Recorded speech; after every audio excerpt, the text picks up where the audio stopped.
Sir, ഇന്നലെ വലിയൊരു പ്രഖ്യാപനം നടന്നു. കേരളം അതിദാരിദ്ര്യമുക്ത കേരളമായിട്ടാണ് പ്രഖ്യാപിച്ചത്. അപ്പോൾ പൊതുവിലുള്ള ഒരു ആശങ്ക ഞാൻ ചോദിക്കാം. അതിൽ നിന്ന് തുടങ്ങാമെന്ന് തോന്നുന്നു. അതായത് മഞ്ഞക്കാർഡുകാർക്ക് കിട്ടുന്ന സൗജന്യമുണ്ടല്ലോ, അതുപോലും ഇപ്പോൾ ഈ ഒരു പ്രഖ്യാപനത്തിലൂടെ നിന്നു പോകുമെന്നുള്ളൊരു ആശങ്ക ജനങ്ങൾക്കുണ്ട്. കാരണം പല തരത്തിലുള്ള പിങ്ക് അങ്ങനെയുള്ള കാർഡുകൾക്കൊക്കെയുള്ള പല കിറ്റുകൾ ഉൾപ്പെടെയൊക്കെ നിന്നിരിക്കുന്ന ഒരു സാഹചര്യമാണ്. അപ്പോൾ അതിദാരിദ്ര്യമുക്തം എന്ന് പറയുമ്പോൾ അത്രത്തോളം ദാരിദ്ര്യം ഇവിടെ ഇല്ല എന്നാണല്ലോ പറയുന്നത്. അപ്പോൾ എന്തിനാണ് ഈ സൗജന്യമായിട്ട് നൽകുന്നത് എന്നുള്ളൊരു തോട്ട് പ്രോസസ്സ് സ്വാഭാവികമായും സാധാരണക്കാർക്കുണ്ടാകും. അങ്ങനെ ഉള്ളൊരു സംശയം നിലനിൽക്കുന്നുണ്ട്. പിന്നെ അതിദാരിദ്ര്യമുക്തം തന്നെയാണോ കേരളം പിണറായി പറയുന്നത് പോലെ? നമുക്കിവിടെ സർക്കാർ എന്ന് പറയുന്നു എന്നുള്ളതല്ലല്ലോ, യാഥാർത്ഥ്യമാണല്ലോ പ്രധാനപ്പെട്ട വിഷയം.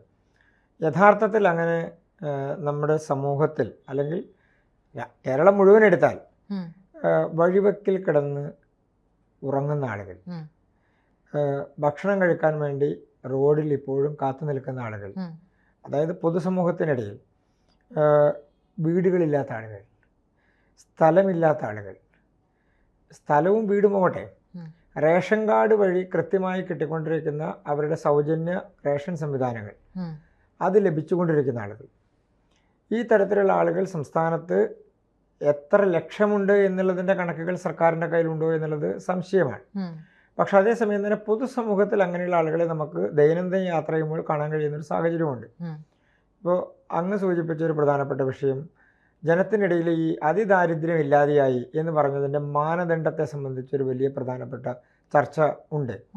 അതിൻ്റെ പ്രധാനപ്പെട്ട ഒരു വിഷയം ഏത് മാനദണ്ഡത്തിലാണ് ഇങ്ങനെ അതിദാരിദ്ര്യം എന്ന് പറഞ്ഞിരിക്കുന്നത് എന്നുള്ളതാണ്. അത് $2 വരുമാനത്തെ സംബന്ധിച്ച് പറയുന്നു, $1.25 വരുമാനത്തെ സംബന്ധിച്ച് പറയും. ഇതൊക്കെ ഒരു മാനദണ്ഡത്തിൻ്റെ ഭാഗമായിട്ടാണ്. എന്ന് പറഞ്ഞാൽ ശരാശരി ഒരു 150 രൂപയോ 200 രൂപയോ താഴെയോ ഒരാൾക്ക് ഒരു ദിവസം വരുമാനമുണ്ട് എന്ന് കണക്കാക്കുന്നതിൻ്റെ അടിസ്ഥാനത്തിലാണ്. ഇത് റേഷൻ കാർഡിൽ റെക്കോർഡ് ചെയ്ത് വന്നാൽ സ്വാഭാവികമായും അങ്ങ് പറഞ്ഞതുപോലെ പല സൗജന്യങ്ങളും ആളുകൾക്ക് നിഷേധിക്കപ്പെടും. ഉദാഹരണത്തിന് 35 കിലോ അരി കിട്ടുന്ന സ്കീം, ആ സ്കീമിൽ ഈ ആളുകൾ പുറത്താകുമോ എന്നുള്ള വലിയ ഭയപ്പാടിലായി ആളുകളെ സംബന്ധിച്ച് ഉണ്ട്. രണ്ടാമത്തത്, റേഷൻ സംവിധാനത്തിൻ്റെ ഭാഗമായി കിട്ടേണ്ട മണ്ണെണ്ണ അടക്കമുള്ള വസ്തുക്കൾ അത് ലഭിക്കുന്ന സാഹചര്യം ഉണ്ടാകുമോ? അവരുടെ കാർഡ് നാളെ വെള്ള കാർഡിലേക്ക് മാറുമോ? അവർക്ക് കിട്ടേണ്ട സൗജന്യങ്ങൾ, നീല കാർഡ്, മഞ്ഞ കാർഡ് എന്ന് നമ്മൾ തരംതിരിച്ച് പറയുന്ന ഓരോ കുടുംബങ്ങളുടെയും സാമ്പത്തിക സ്ഥിതി അനുസരിച്ചിട്ടുള്ള സംവിധാനം, അതിൽ മാറ്റമുണ്ടാകുമോ? ആളുകൾക്ക് അത്രയും, സാധാരണക്കാർക്ക് അത്രയും ഒരു ആശങ്കയിലേക്ക് മാറി. അതൊരു ഭയപ്പാടല്ല, ഒരു ആശങ്കയാണ്. വലിയൊരു വിഷയം ഇവിടെ കാണാതെ പോകുന്നത്, നമ്മളൊരു കണക്ക് പറയുകയാണ്, 64,000 ആളുകൾ, 65,000 ആളുകൾ എന്നൊക്കെ പറഞ്ഞൊരു കണക്ക് പറയുകയാണ്. ഇതിനടിസ്ഥാനമാക്കിയിട്ടുള്ള മാനദണ്ഡത്തെ സംബന്ധിച്ച് പൊതുസമൂഹത്തിലും പ്രതിപക്ഷത്തും മറ്റ് രാഷ്ട്രീയ പാർട്ടികളും അതിൽ സാഹിത്യകാരന്മാരടക്കമുള്ള ആളുകൾ, ചിന്തകന്മാരടക്കമുള്ള ആളുകൾ ഈ സർക്കാരിനെതിരെ ശക്തമായ വിമർശനം ഉന്നയിച്ചുകൊണ്ട് രംഗത്ത് വന്നിരിക്കുകയാണ്. പ്രമുഖ സാഹിത്യകാരന്മാർ വരെ അതിനെ സംബന്ധിച്ച് രംഗത്ത് വന്നു. ഇപ്പോൾ പ്രമുഖരായിട്ടുള്ള സിനിമാ നടന്മാർ അവർ ഇതിനെ അനുകൂലിച്ചുകൊണ്ട് ഈ പദ്ധതിയുടെ ഭാഗമായി വരും എന്ന് പറഞ്ഞു. പക്ഷേ പങ്കെടുക്കാതെ മാറി നിൽക്കുന്ന സാഹചര്യമുണ്ട്. ഏത് സാഹചര്യത്തിലുമാകട്ടെ അവരുടെ പ്രസൻസ് അവിടെ ഇല്ലാതെ പോയി. അപ്പോൾ ഇനി പങ്കെടുത്ത ആളുകൾ തന്നെ അതിൽ ഒരു വിമർശനാത്മക സ്വഭാവം കാണിക്കുന്ന സാഹചര്യത്തിലേക്ക് മാറി. അപ്പോൾ സ്വാഭാവികമായും നമുക്ക് തെരഞ്ഞെടുപ്പുകൾ അടുത്ത് വരുമ്പോൾ പ്രചരണം നടത്താം, അതിൽ തെറ്റില്ല. പക്ഷെ അതിൽ യാഥാർത്ഥ്യമുണ്ടോ എന്ന് നോക്കിക്കഴിഞ്ഞാൽ ആ യാഥാർത്ഥ്യത്തോട് യോജിച്ച് നിൽക്കുന്നില്ല എന്നുള്ളതാണ് ഒരു പ്രധാനപ്പെട്ട വിഷയം.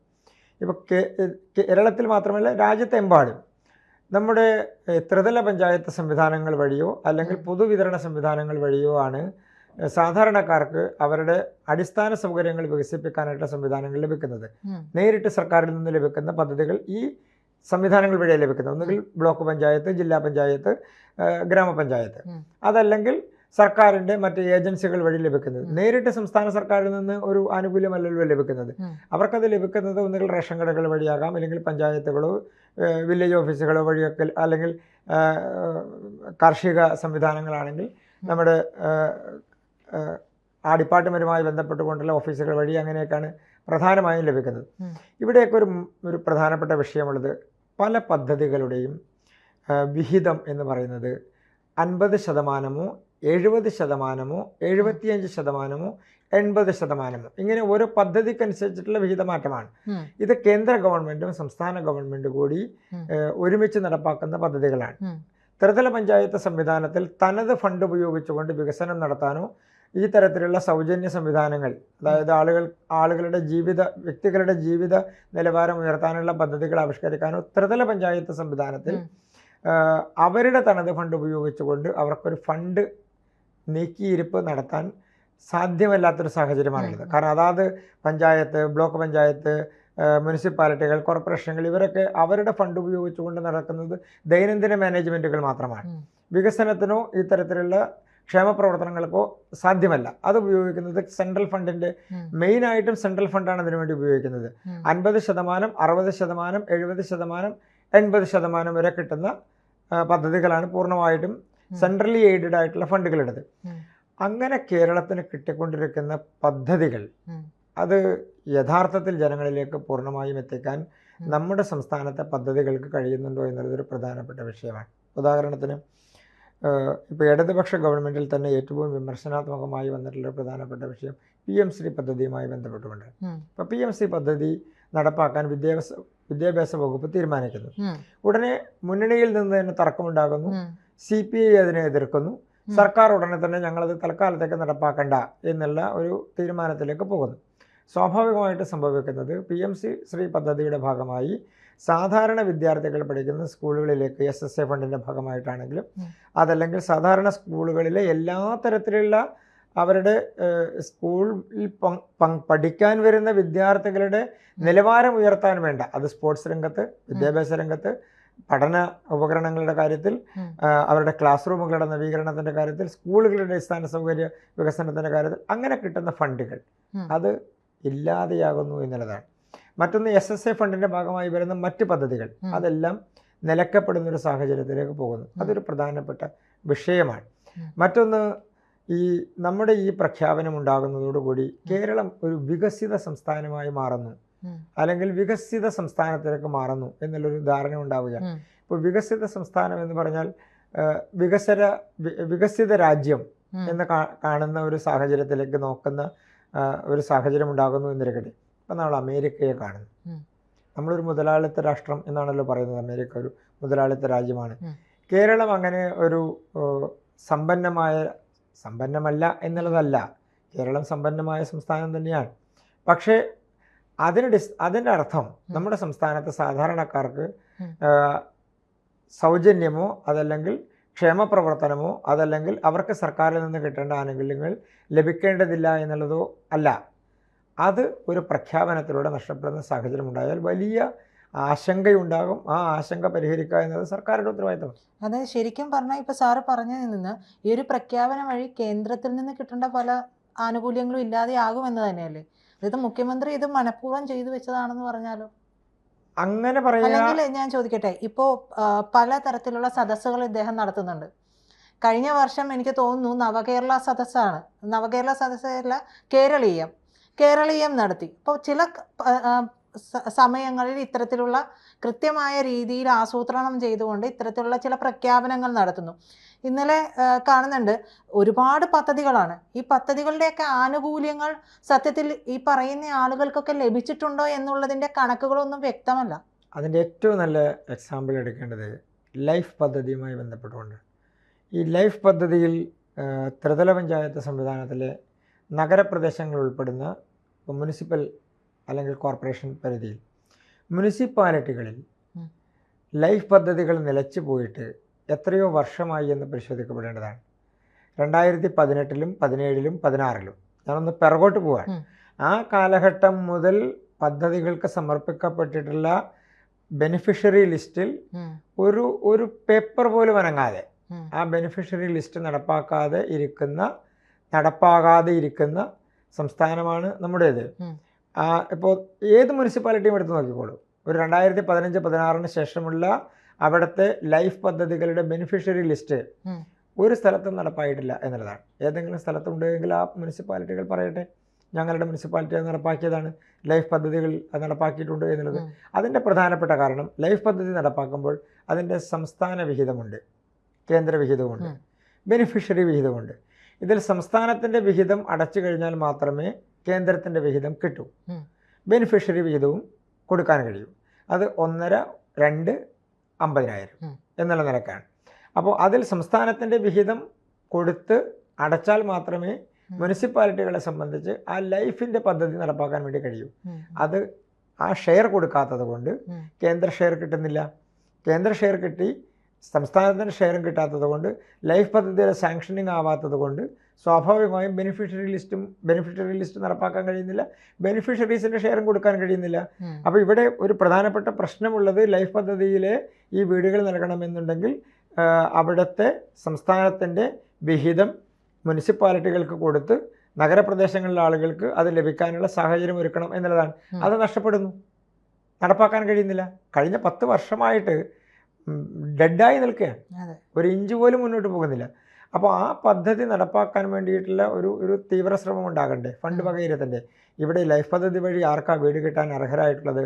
1 ഇഞ്ച് ഭൂമിയില്ലാത്തവർക്കാണ്, കിടപ്പാടമില്ലാത്തവർക്കാണ്. ഓരോ മുനിസിപ്പാലിറ്റിയും എടുത്ത് പരിശോധിച്ചാൽ എൻ്റെ ഒരു അറിവനുസരിച്ച് ഓരോ മുനിസിപ്പാലിറ്റിയിലും ഏറ്റവും ചുരുങ്ങിയത് ഒരു 300-നും 500-നും ഇടയ്ക്ക് ആളുകൾ ശരാശരി, ചുരുങ്ങിയതൊരു 300 പേർ, ഒരു 500-ലധികം ആളുകൾ ഓരോ മുനിസിപ്പാലിറ്റിയിലും ഈ തരത്തിൽ ലൈഫ് പദ്ധതിയിൽ അപേക്ഷിച്ചിട്ട്, ഒരുപക്ഷെ ചില മുനിസിപ്പാലിറ്റികൾ അതിനും ഇരട്ടിയുമായിരിക്കാം, പക്ഷെ ഏറ്റവും ചുരുങ്ങിയത് ഈ തരത്തിലുള്ള സംഖ്യയിലെങ്കിലുമുള്ള അപേക്ഷകൾ ഈ പദ്ധതി പ്രകാരം അപേക്ഷിച്ചിട്ട് നടപ്പായി കിട്ടാതെ നിൽക്കുന്ന വീടുകളാണ്, ആളുകളാണ്. അപ്പോൾ നമ്മൾ അതിദരിദ്ര സംവിധാനത്തിൽ നിന്ന് നമ്മുടെ സംസ്ഥാനം മുക്തമായി എന്ന് പറയുമ്പോൾ ഈ വീടില്ലാത്ത ആളുകളും സ്ഥലമില്ലാത്ത ആളുകളും ഇപ്പോൾ താമസിക്കുന്നത് ഒന്നുകിൽ വാടക വീടുകളിലോ അല്ലെങ്കിൽ ബന്ധു വീടുകളിലോ അതല്ലെങ്കിൽ അവരുടെ കുടുംബ വീടുകളിലോ ഒക്കെ ആയിട്ട് നിൽക്കുകയാണ്, ആശ്രയമില്ലാതെ നിൽക്കുകയാണ്. അപ്പോൾ ആശ്രയമില്ലാതെ നിൽക്കുന്ന സാധാരണക്കാരെ സംബന്ധിച്ച് അവർക്ക് വീട് കിട്ടണമെങ്കിൽ, ആശ്രയം ഉണ്ടാകണമെങ്കിൽ, കിടപ്പാടം ഉണ്ടാകണമെന്നുണ്ടെങ്കിൽ അവർക്ക് ആ പദ്ധതിയുടെ ഭാഗമായി മാറണം.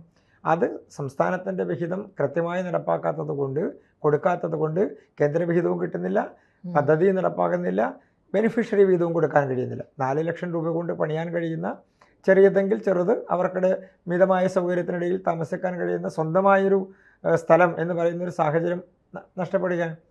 സമാനമാണ് പട്ടയം ലഭിക്കാത്ത ആളുകൾ.